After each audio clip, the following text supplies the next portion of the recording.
cos'è l'ipnosi e cosa c'entra con la terapia breve?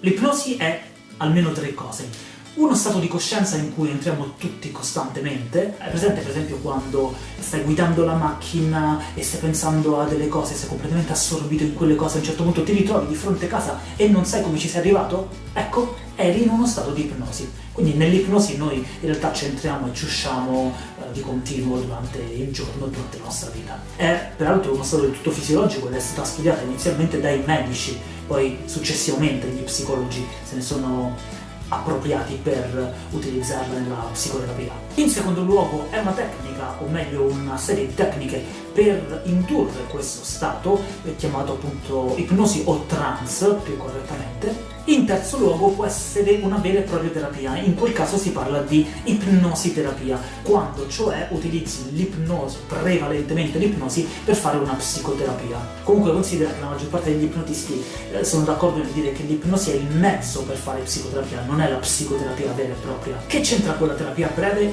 Prima di tutto molte terapie brevi sono debitrici all'ipnosi, in particolare a Milton Erickson, che fu un grande ipnotista. In secondo luogo può essere molto utile per potenziare l'efficacia della psicoterapia, di qualunque psicoterapia, anche delle terapie brevi, e renderle ancora più brevi e più efficaci. Una volta parlavo con Michael Yapko, che è un grande ipnotista e psicoterapeuta che si occupa prevalentemente di depressione, e lui disse: se io fossi il capo della psicoterapia mondiale direi a tutti gli psicoterapeuti di studiare ipnosi, perché in effetti è un modo per potenziare ancora di più le capacità, l'efficacia di una psicoterapia. C'è una cosa che devi sapere: l'ipnosi può essere usata almeno in due modi. L'ipnosi formale ti induco in uno stato ipnotico dove sei completamente assorbito in te stesso, faccio quindi un'induzione di trance per metterti in quello stato, permetterti di accedere a delle risorse interne che ti aiutino a superare il tuo problema. Ipnosi informale o senza induzione di trance o conversazionale,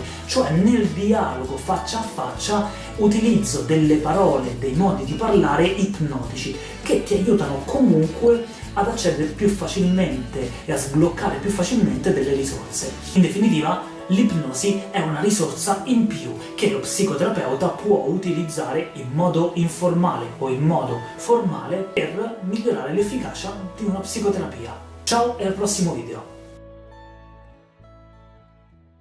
Ah, quando lo dico io! Vabbè, non è questa.